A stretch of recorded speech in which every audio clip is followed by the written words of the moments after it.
Assalamualaikum warahmatullahi wabarakatuh. Salam guru penggerak, tergerak, bergerak, dan menggerakkan.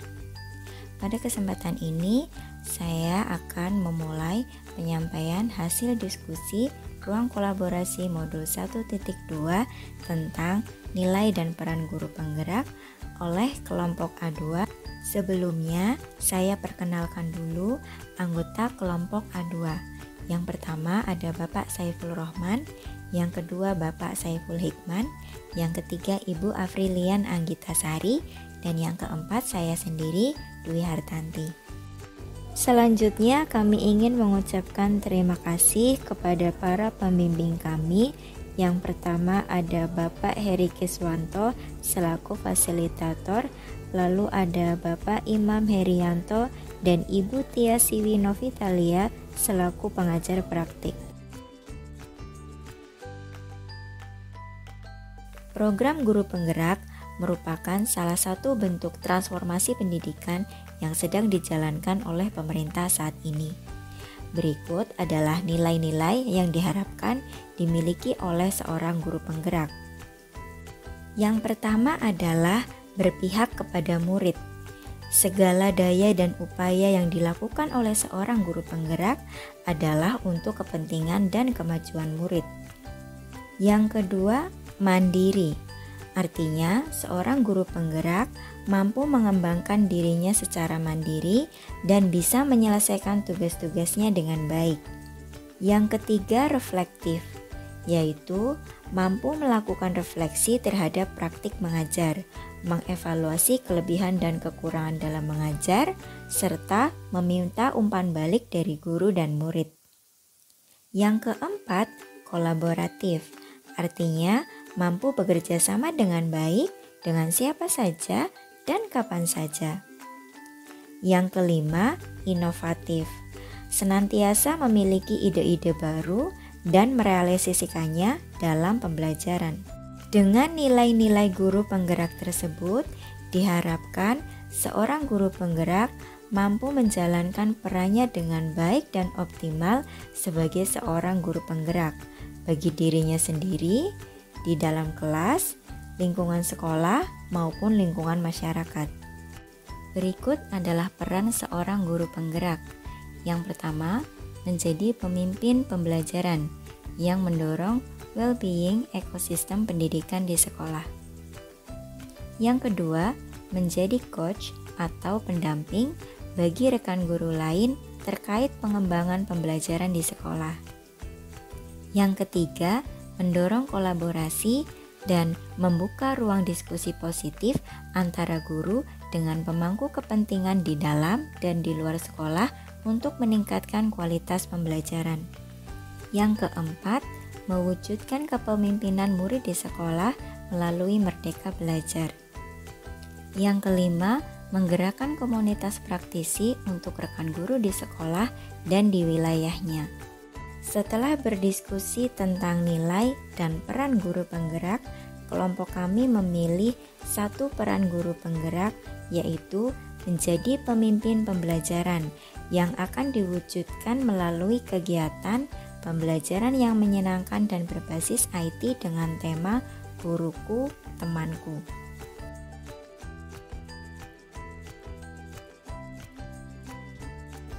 Kegiatan ini merupakan wujud kolaborasi nilai guru penggerak yang sudah dimiliki oleh masing-masing anggota kelompok kami. Ada Bapak Saiful Rohman dengan kolaboratif dan inovatif, Bapak Saiful Hikman dengan kolaboratif dan reflektif, ada Ibu Afrilian dengan berpihak pada murid dan mandiri, dan saya sendiri, Dwi Hartanti, dengan berpihak pada murid dan reflektif. Nilai berpihak pada murid dari saya, Dwi Hartanti.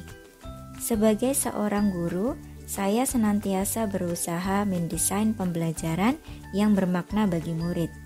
Biasanya, murid akan lebih termotivasi dan antusias belajar jika mereka terlibat aktif dalam kegiatan pembelajaran. Salah satu metode pembelajaran yang dapat melibatkan murid secara aktif adalah metode praktikum. Oleh karena itu, saya sering melakukan kegiatan praktikum yang sifatnya kontekstual. Contoh kegiatan praktikum yang pernah saya lakukan adalah aplikasi sifat koligatif larutan dalam pembuatan es puter. Dalam perencanaan kegiatan praktikum, saya melibatkan murid melalui diskusi terbuka untuk mengetahui kegiatan praktikum seperti apa yang mereka inginkan. Dengan begitu, murid-murid jadi lebih antusias mengikuti kegiatan pembelajaran, dan kegiatan pembelajaran menjadi lebih bermakna bagi mereka.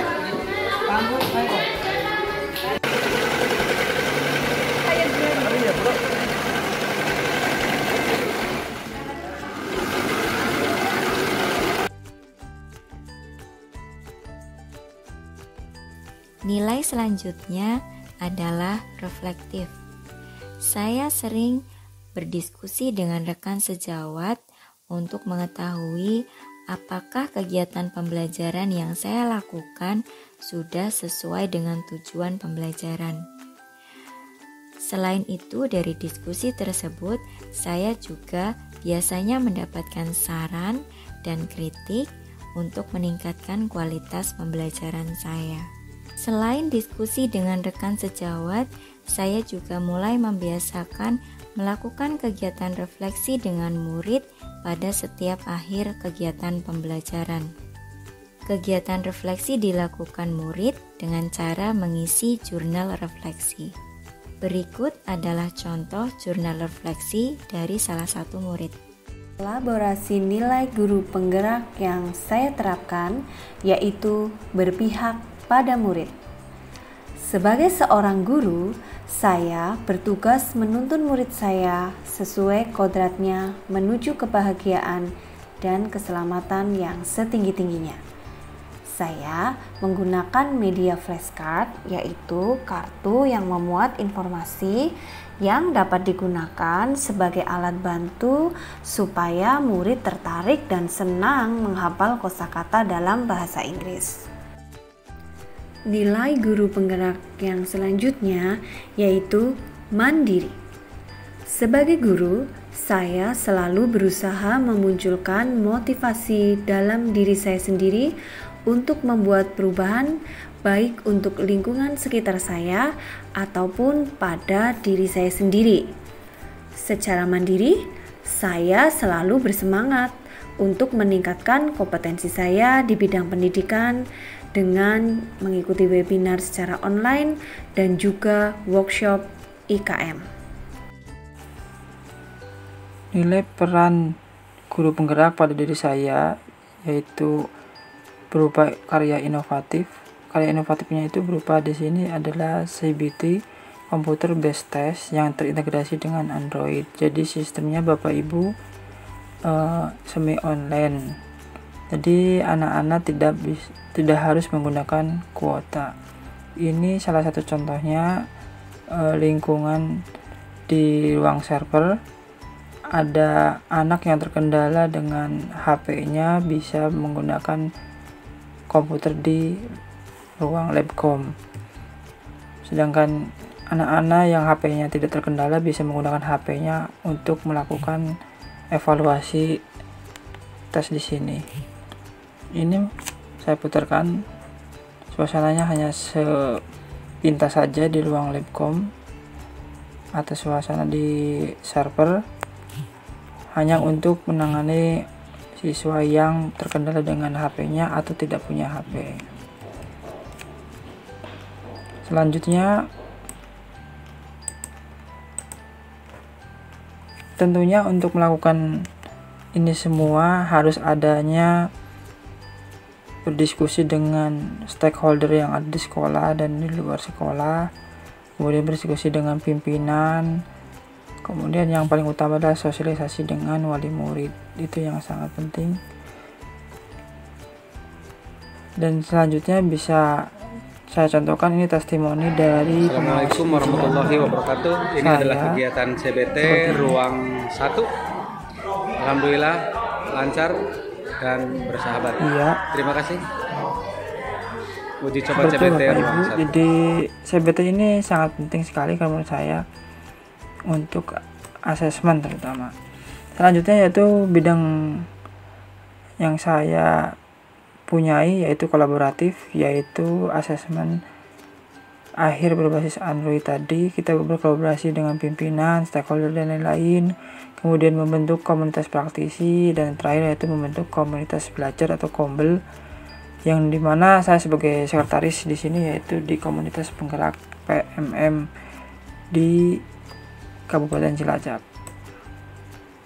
Begitu, terima kasih. Sebagai seorang guru di tingkat sekolah dasar dengan jumlah pegawai yang terbatas, melakukan kolaborasi dengan rekan sejawat untuk melakukan pembiasaan baik bukanlah perkara yang mudah. Tetapi, dengan usaha-usaha yang saya lakukan, dengan melakukan koordinasi dengan kepala sekolah, maka saya bisa menggerakkan warga sekolah untuk melakukan pembiasaan baik. Di antaranya, sholat duha berjamaah dan sholat zuhur berjamaah. Akan tetapi, hal yang paling menjadi tantangan adalah melakukan pembiasaan baik itu dengan konsisten. Melakukan pembiasaan baik di lingkup sekolah tidak selamanya berjalan lancar dan sesuai dengan yang kita harapkan. Berbagai kritikan yang membangun maupun yang menjatuhkan sering saya hadapi.